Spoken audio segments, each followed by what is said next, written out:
Good morning and welcome to this episode of Beyond the Photo with me, Damien Jackson. You join me here on the little beach below Dunluce Castle. I'm hoping to get a sunrise. Now, sunrise was about 5 minutes ago, and as you can see it's still quite grey. Now the light is coming from behind the camera, so hopefully when it comes up in maybe another half hour or so, it'll actually light up the castle itself. So I wasn't expecting light at sunrise itself because it needs to get above the horizon and light up the castle. Now, tide is fully out, conditions are very calm, so I don't expect anything dramatic. Now there is a little pink hue in the sky dotted amongst the clouds, and that might make for a nice atmosphere. So thank you very much for joining me, and let's get going.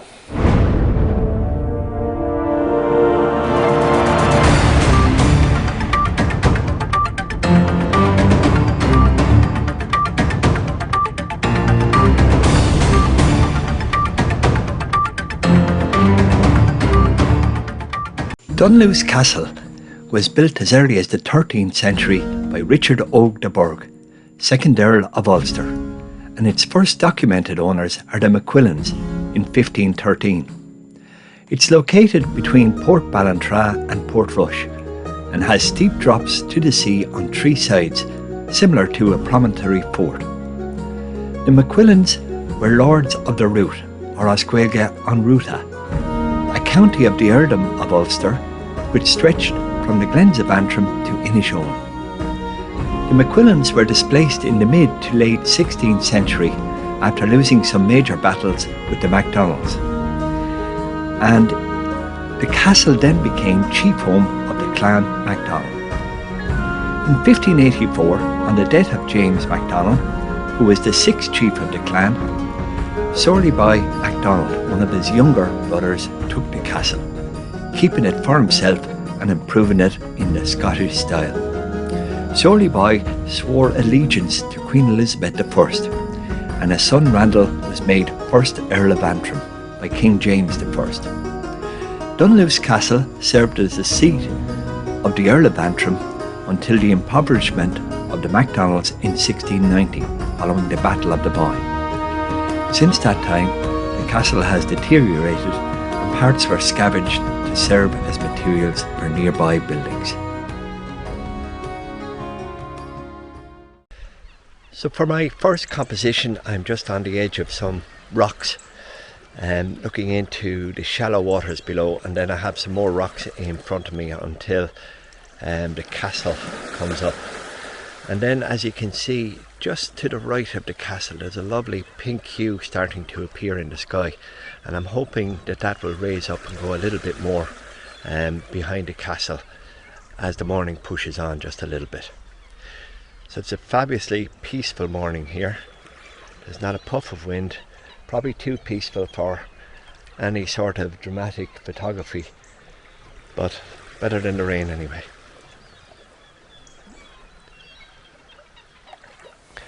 Now for my first composition, I'm going to have to bracket it because as it stands, because the sun hasn't come up far enough yet, the cliff and the castle are still very much in shadow towards the brightness of the sky, and that dynamic range, I just can't get it in one shot. So I'm going to do 3 bracketed shots and blend them together later in Photoshop. So I set up the camera for the best exposure that I can given the dynamic range, and I've set it for 3 shots with 1 stop in between each one. So here we go, first shot of the day. It's not too bad. I think the bracketing worked well. You've seen at this stage from the video camera how bland the sky looked, but with the 3 shots and 1 stop in between, I was able to recover the detail in the sky.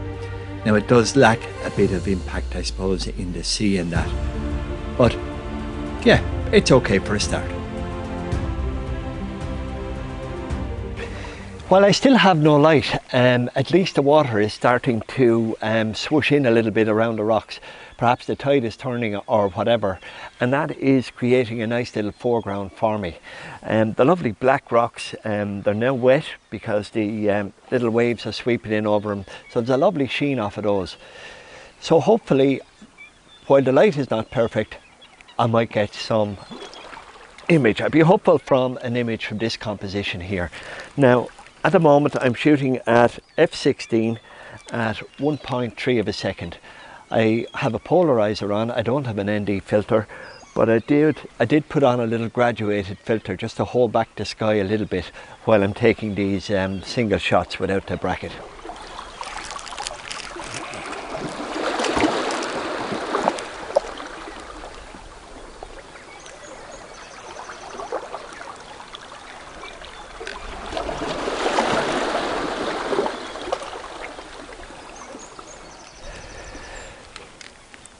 So as the little waves come in and break, I just have it on continuous shooting, so that I'm taking 5 or 6 shots every time a wave comes in, and I can choose the best from that later on. So look, hopefully there'll be one of them will be worthwhile. So I ended up taking 50 or more shots of the waves slushing in around the rocks, and this is the one that finally made it to the top. I'm really pleased with this because there's a tiny bit of colour in the sky, and I've repeated this on many videos. You just can't beat the power of the raw file to bring out every ounce of colour that's there, you know, between the clouds and the sea and even the greenery around the castle.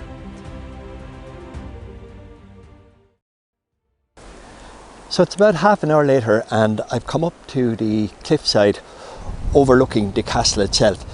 So these cliffs are kind of directly above the beach that I was on earlier, but I get a real panoramic view here, going right up the coast, and there's a lovely sea arch there as well. But because the tide is so far out, all the rocks are exposed, and as the tide is starting to come in, there's some lovely wash around them. So I'm just trying a couple of different shots at the moment. I have 10-second exposure with a 4-stop filter here, and I also have a little graduated filter on just to pull back the sky a little bit. That's smoothing out the water for me and giving a lovely effect on the rocks down below. Again, there's a beautiful pink hue in the sky at the moment. The sun never actually came out to light up the castle itself, and it's just a kind of a pastel pink that's in the sky at the moment. I have to admit, I'm really happy with this one. When I left the beach to come up to the cliffs, I didn't have much hope because, you know, the morning was getting on and I thought the light had been lost at that stage. But then that little hue really came into the sky. And in addition to that, then when the tide started coming in, we got the wash around the rocks.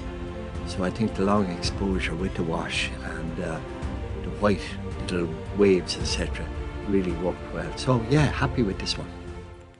So you can probably guess where I am at this stage. I've moved on to the Giant's Causeway, and although the weather is not great, the crowds are minimal, so that's always a bonus. The tide is on the way in from where it was so far out this morning, and I've just found a basalt column here that's a little bit off the beaten track, but it's in a little horseshoe bay, and I'm sitting, I suppose, at the end of the horseshoe with the open end of it facing out to sea. And what I'm trying to do is catch the waves as they break over the actual rocks themselves. Now I'm using maybe a quarter or a third of a second, and that way I'm getting the movement in the splash. Now they're not coming in very often, so I have to be patient, but I think it's going to be worth the wait. Again, I'm shooting on continuous shooting mode, so that when the waves does, here's one now. I think there's a big one on the way, so when the waves do break, I get an option of a number of shots to process later. Okay, that wasn't too bad. So again, you know, I could end up with 50-60 shots from here that I'll only use one. But if I don't keep using the continuous focus, well then the chances are that, or not continuous focus, the continuous shooting, the chances are I'm going to miss one of the better ones. So this gives me a good chance to get something. So my settings overall then are that I'm on f11, ISO 160, I have a polarizer on it, and I have a graduated filter on it as well, just to hold back the sky.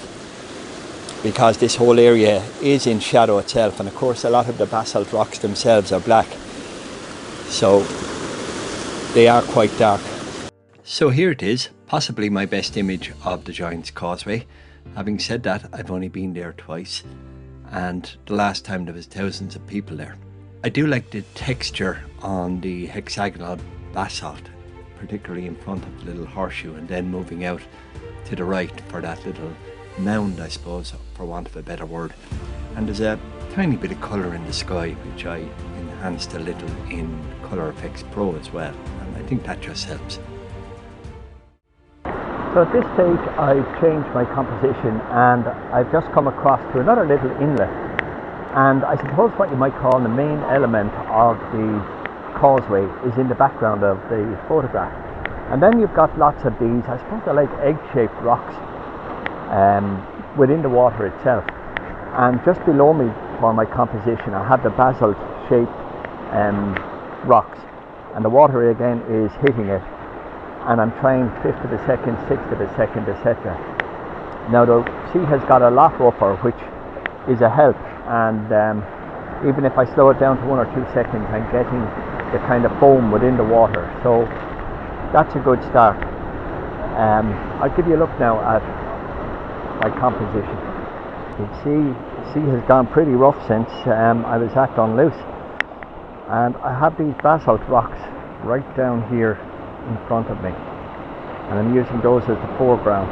And then as you come up through the shot, you have the bigger rocks in the sea, and just in the distance then you can see where all the people are, the main element of the Giant's Causeway, where I suppose most of the basalt rocks are concentrated. So here it is. I'm a little bit disappointed with this one.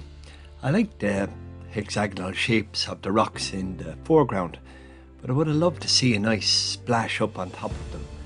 And there's probably too much action in the sea, giving it too much white, whereas there's not enough coming up over the rocks. So this version has the people on the far side cloned out, and the next one I left them in. So have a look at them side by side and see what you think. I mean, there is an argument that the people in there give it nice scale, etc. I'd appreciate it if you'd let me know in the comments which one you prefer. I tried to find another composition at the Causeway, but at that stage there was lots of bus tours had arrived and there was just people everywhere, so I gave up. So I moved on then to Ballantyre, and I parked at Ballantyre Harbour, and as you're looking at the sea, I moved down to my left, or I walked westerly, and I'm going down to a little beach which is about 1 kilometre from Ballantyre Harbour, and there's a rock there known as Elephant Rock, which is fairly self-explanatory when you'll see it in a few minutes. But the coastline along here is really wild and fabulous, and I'd really like to return, you know, when it's a lot rougher. Today it's very calm, unfortunately, as it has been since early morning, but there's some great potential along the coastline here, even between Ballantyre Harbour and the beach at Elephant Rock. So I've made it to Elephant Rock, and if you haven't been here before, hopefully you can see why it's called that. Now the conditions are far from perfect, it's very calm, but you can see that there's great potential here, and I'd love to return on a more rougher, wilder day. The two obvious compositions here are the Elephant Rock itself and this beautiful little sea arch, which is situated only a few metres from the beach. Now I have to admit, I've been here a few minutes and I'm finding it really difficult to get a composition. First of all, the sea is like a duck pond, so there's no white action. The tiniest of waves is all that's coming in. And then we have these rocks here, which I thought would work as a foreground, but when I put those in as the foreground, the Elephant Rock just seems to be insignificant way out in the distance. So I'll take a couple and I'll work a couple and see how I can get on. I think I need to get lower here anyway, and just take in those round rocks in front of me, because there's a lovely sheen off of them. Now Everything is starting to go against me. Tide is going out, the rain is coming. But here we go. Wouldn't be landscape photography without it.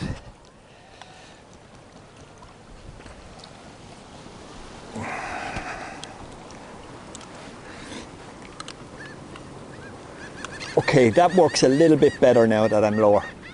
Definitely. So all I'm doing is placing the elephant rock bank center in the middle of the image and using this trail of rocks to lead out towards it. I might actually change now to an ND filter, because at the moment, here we go.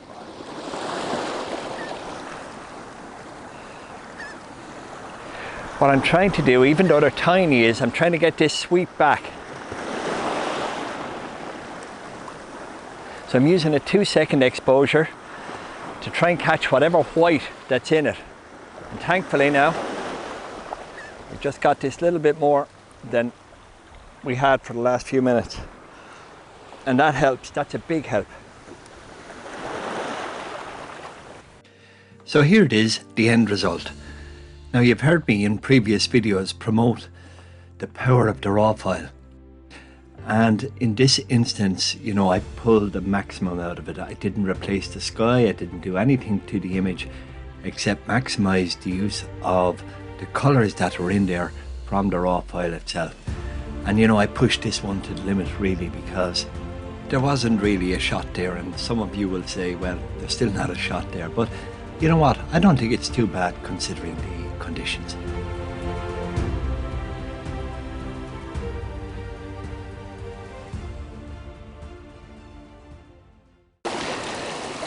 So here's my composition. As you can see, I've got those black boulders in the foreground here, and I'm within now, at this stage, I'm within 20 meters of the actual sea stack itself. So I'm using a 16-80 lens. I thought I might have to put on the 10-20, but this one seems to be going okay. And what I'm waiting for is a wave to come in and splash. I won't say smash off of those boulders because it's way too calm for that. But even if it would splash off of it and I could catch it at a 1/5 of a second, I would get that little bit of swoosh that I'm always looking for. So let's hope something happens.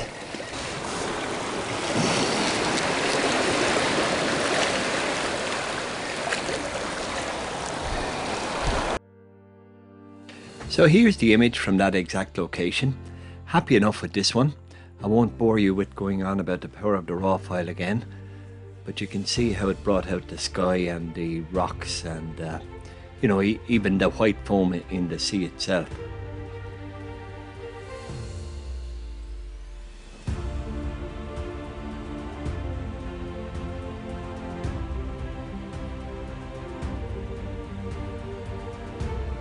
After I took that shot, I stepped back a little bit just to get in some different rocks in the foreground. And here's another one from pretty much the same location, maybe 10 meters to the rear. I'm not as mad about this one, but you know, it's not the worst image either.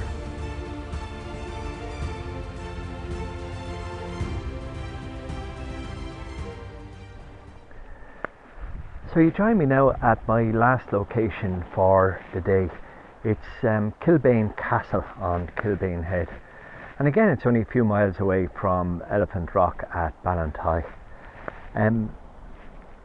The tide is well out here now, so all I'm doing is a long exposure with a 6-stop filter. Very simple composition, just using the rocks along the coastline as a lead-in line up to the castle itself.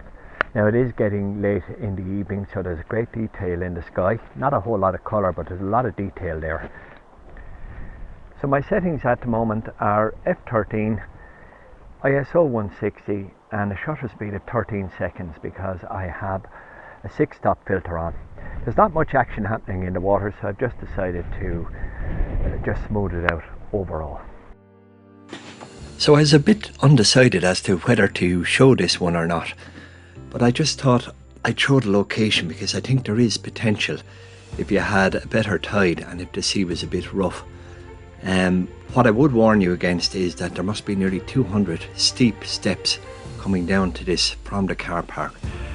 So if the legs are not great, avoid Kilbane Castle, because between the rocks being extra slippy and the steep steps, you just don't want to go there. So that's it from me from Kilbane Castle.